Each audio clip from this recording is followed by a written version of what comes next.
Hey guys, it's Classic. Welcome to this week's episode of Casual Talks, where I get on the pitch with your favorite people in the Rocket League community to find more about them. Today's episode features none other than the newly signed from Team Allegiance FLuuMP. Alright, let's do it. So, when did you get into Rocket League? When I lived in North Carolina, we were looking for another game to play besides Call of Duty. That was the game we were playing a lot. And I was like, dude, this game is free. And I think it could be fun. And we got it, and we were like completely hooked on it like right away. Holy mackerel. So like, yeah, the thing that got us was like just playing doubles. And when we started playing ranked doubles, then it was like, I think I actually was addicted to Rocket League pretty early on. Like addicted, like it was a problem. It was like all I would think about. What would be your favorite mechanic of the game? Like of all the flit resets, the ceiling shots, like what's the one that you're like that always gives you the goosebumps? Oh yeah, that's such a great question. Oh man, I think it's something that I'm trying to like get better at, like wave dashing. I think is probably it, but I feel like it's there. I just don't know what it is. What is it? I mean, just like a really good half flip feels amazing. Like it's either half flipping or wave dashing. I don't know how much you're into the Rocket League esports scene, but do you have a favorite moment that you would like to share with everyone? Oh, I mean, the new favorite moment is this, obviously, Justin's goal, which like completely overshadowed Dignitas, I feel like, because they didn't even win, but it was just so insane.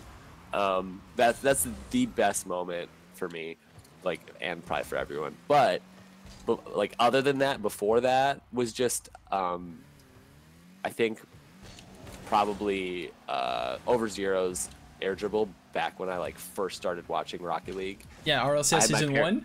RLCS season 1, I like hadn't been playing for very long. My parents were at our house in North Carolina, and I like was showing my brother Rocket League that weekend, and he was just like so amazed at like how good I was and how bad he was because he'd never really played it. Even though like looking back, I was so bad.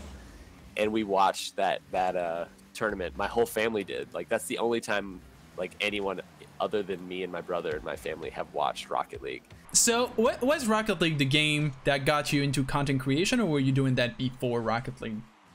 No, this is like the game that got me into content creation, and it's basically the only video game I've ever played. Like I wasn't a gamer. What pushed you to make Rocket League content? Because obviously you kind of got Rocket League, and then you got hit by the Rocket League addiction that we kind of all get hit by. But I guess that going to YouTube must have been more of a conscious decision, right? Yes, yeah, definitely. Like when I started YouTube, I started it to make like a successful channel. Like I didn't do it to like, hey, show my friends like some gameplay or like just do it for fun. Like I had like a dream of being a YouTuber from day one.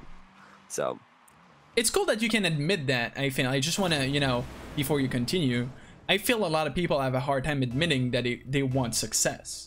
Oh yeah, and yeah. It's something that people kind of hide from, like, oh, like I mustn't show that I want to be successful, otherwise I'll be considered like as fake, which is definitely not true.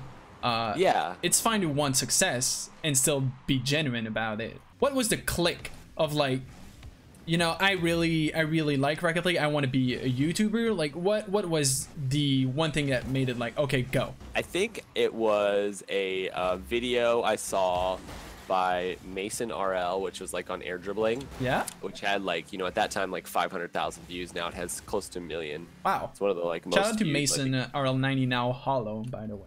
And I think it was seeing like his stuff and going, okay, like he's better than me, but I'm better than I'm better than a lot of players. Like I'm in the top at least 10%, being like a Diamond 2 or whatever I was at the time. Diamond 1 maybe. So yeah, I was like, I can do this. Like I could make a video on air dribbling that is creative and like helpful. And yeah, that's like where I started, was with like tutorials. The funny thing I wanted to like explain about when I started YouTube, I started it right after we moved back home to Iowa. We were in North Carolina for a while, and I needed a new computer because my computer was provided by the place I was working. And so I like convinced my wife to let me buy a $600 like gaming laptop. Okay. Which was like, cheap, pretty cheap and crappy. And but like I couldn't convince her to let me spend any more money, or like I knew I couldn't spend more money on it at that time because we were like moving and had a kid and stuff and weren't making very much money. So I sold all my books. I had like a bunch of expensive like academic books from what I was doing. They are so expensive, by the way. I knew the #1 thing for YouTube was like audio. If you're gonna be doing YouTube, it's okay if your video is a little crappy, but if your audio is bad, people like can't watch that crap. Smart. So I sold all my books, which wasn't like that many at the time. I'd already gotten rid of some and bought like a Blue Yeti microphone. Yeah. And that was my only like investment besides my like cheap gaming laptop that I bought. And yeah, that's how I started YouTube. Oh, that's really cool. I mean, you were committed. Like you sold stuff, and you kind of circumvented the problems you had because you really wanted to make it. It sounds like. Yeah, it was like, it's totally, I mean, people like, I think people in my family are still like shocked at how like successful it's been. The whole just like, and you probably have this, your interaction with like your family about what you're doing, like it just depends on what your family's like, but my family like just didn't get it. I still don't think they get it. Did you have to have like the talk with like either your wife or your family of, you know, guys, I want to make this, like I'm gonna put a lot of time into trying to make this my thing? Did you have to fight any kind of backlash, or, you know, have to fight your way to kind of justify yourself? Yeah, so like with my wife, I think she like, you know, believed in me, but not the same way that I probably believed in me, which is totally natural and normal. You know, I'm like, it's gonna work out, I'm gonna be this big YouTuber and like do well. And she was like, I think you could, you know, maybe make X amount of money, but I'm thinking way bigger, you know what I mean? Like, because I want to do this full time. Yeah. You need that Lamborghinis, baby. Yeah, I want that Lambo from Rocket League. Yeah. So I think, but like once, you know, I started like growing and stuff, I think she definitely was, you know, thinking more like me, but I've always been like thinking ahead of everyone else, which is just the way it is when you're like a content creator. You want to be, you need that drive, right? Like, yeah, exactly. It drives you to like work hard. Do you have a routine in terms of content creation of like, you know, like what's your process like? Yeah. So for an edited video, I write like my script for it. That's like the first thing. Audio is like the basis of like edited videos for me, and I'm pretty sure for everyone else. Like it just doesn't work to do your video first or all the clips first. So for those, my edited content, I like write like a script. Those are actually scripted, and I like I find like clips and stuff for it. And right now at my job, like with my job, I got to get the script done at some point, and then I come home for lunch and record like the audio for like one of my like top 10 videos. I record the audio and edit it like over half of lunch. And then when my kids go to bed at night, then I will like put all the clips together basically and like actually make the video and get a thumbnail like for my wife, like a picture for her to like edit a little bit. Oh, she helps you? Yeah, my wife like makes all my thumbnails. So cool. Yeah.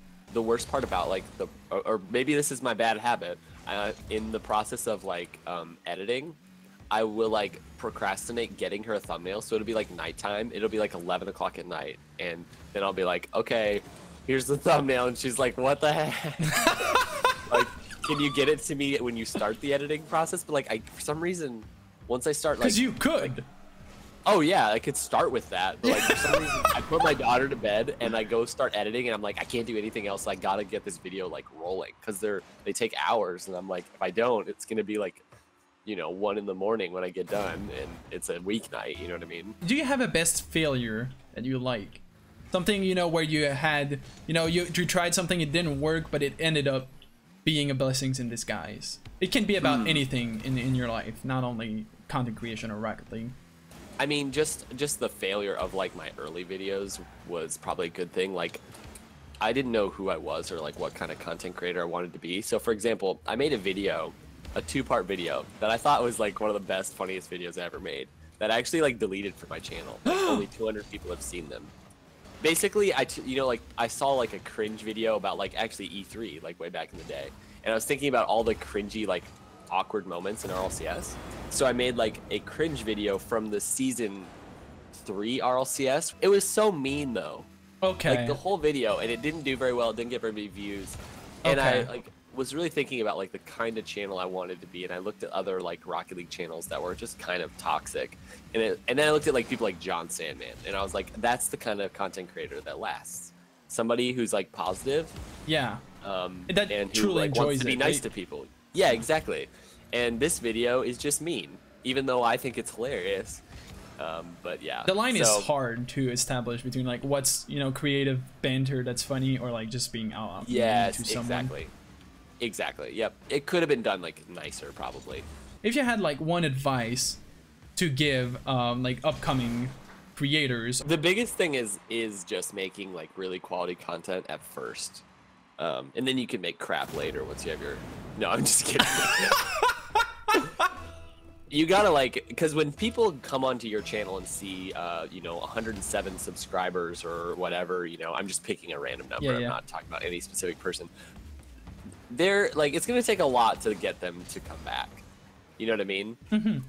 Whereas when they see 70,000 or 400,000 or a million, like, they're more likely to subscribe to you and watch your videos. Like, it seems so dumb. It's a like, psychological thing of like he's already, you know, proven. yeah, these people like him, so you know, or whatever, that too.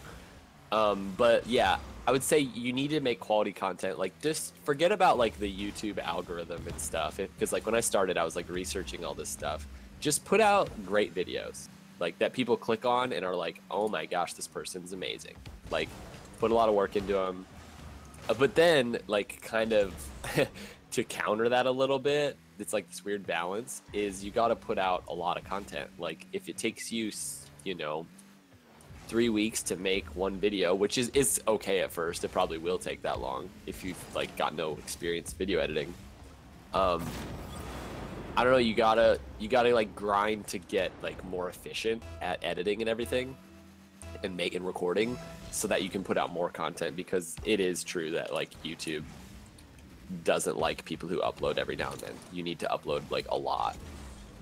So it's this weird balance of like, make good content, but also like don't like make a lot of content.